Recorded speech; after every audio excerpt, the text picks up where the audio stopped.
আসসালামু আলাইকুম everyone, welcome to my channel RMC cooking studio and blog. আজকে আমি আপনাদের জন্য নিয়ে এসেছি একটা নতুন রেসিপি, সেটা হলো শাহি ডিমের কোরমা। খুব সহজেই কিভাবে ঘরেই মাত্র কয়েকটি উপকরণ দিয়ে এই কোরমাটা তৈরি করা যায় সেটাই আজকে দেখাবো। আমি এখানে 5টা ডিম সিদ্ধ করে নিয়েছি। আমি এখন ডিমগুলাকে একটা চাকু দিয়ে এইভাবে হালকা করে একটু কেটে দিব, যাতে মশলাগুলো ভালো করে ভিতরে ঢুকে। এখন একটু লবণ দিয়ে আমি ডিমগুলা মাখিয়ে চলে যাব চুলায়। চুলায় আমি একটা প্যান বসিয়ে দিয়েছি। এখন আমি ডিমগুলা হালকা করে একটু ভেজে নিব। আমি সবগুলা ডিম তেলের মধ্যে দিয়ে এভাবে হালকা করে ভেজে একটা বাটিতে তুলে নিয়েছি। আর একটা জিনিস অবশ্যই খেয়াল রাখবেন, ডিমটা কিন্তু বেশি ভাজা যাবে না, হালকা ভেজেই তুলে নিতে হবে। এখন আমি এর মধ্যে ঘি দিয়ে দিলাম 1 টেবিল চামচ, দিয়ে এর মধ্যে পেঁয়াজ কুচি দিয়ে দিলাম। পেঁয়াজটা যখন হালকা ভাজা হবে তখন আমি এর মধ্যে 2টা তেজপাতা, একটা দারচিনি, 2টা এলাচ, 3টা লবঙ্গ দিয়ে আবারও একটু ভালো করে ভেজে নিব, যাতে মশলার ফ্লেভারটা উঠে আসে। তারপর এর মধ্যে দিয়ে দিলাম 2 টেবিল চামচ পেঁয়াজ বাটা। পেঁয়াজ বাটাটা দেওয়ার পর আমি পেঁয়াজটা একটু ভালো করে ভেজে নিব। এরপর দিয়ে দিলাম এর মধ্যে আদা রসুন বাটা 1 চা চামচ, ধনিয়া গুঁড়া দিলাম 1 চা চামচ, জিরা গুঁড়া 1 চা চামচ, হাফ চা চামচ দিয়ে দিলাম মরিচের গুঁড়া, লবণ পরিমাণ মতো।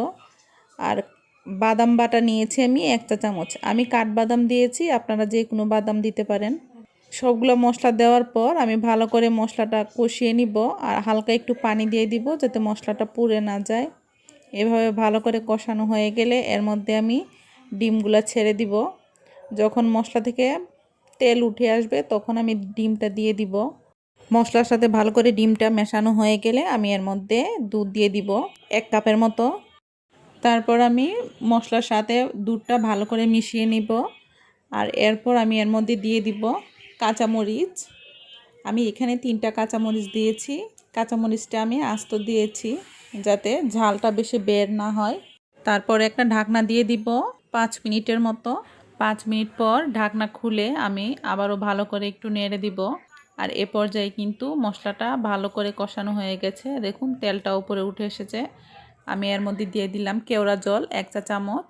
তারপর দিয়ে দিলাম পেঁয়াজের বেরেস্তা। আমার ডিমের কুরমা কিন্তু পুরোপুরি রেডি হয়ে গিয়েছে। আর আমি এর মধ্যে আরেকটা জিনিস দিয়েছি, সেটা দেখাতে আসলে ভুলে গেছি। আমি এর মধ্যে চিনি দিয়েছি হাফ চা চামচ। চিনিটা দিলে কিন্তু কুরমার মধ্যে ভালো একটা টেস্ট আসে। হয়ে গেল আমার ডিমের কুরমা। খুব সহজেই কিন্তু ঘরে থাকা উপকরণ দিয়েই এই শাহি ডিমের কুরমাটা তৈরি করা যায়। আপনারা কিন্তু অবশ্যই বাসায় ট্রাই করবেন। আর আমার রেসিপিটি যদি আপনাদের কাছে ভালো লেগে থাকে তাহলে অবশ্যই আমার চ্যানেলটিকে সাবস্ক্রাইব করবেন এবং পাশে থাকা বেল আইকনটি ক্লিক করবেন। ধন্যবাদ। খোদা হাফেজ।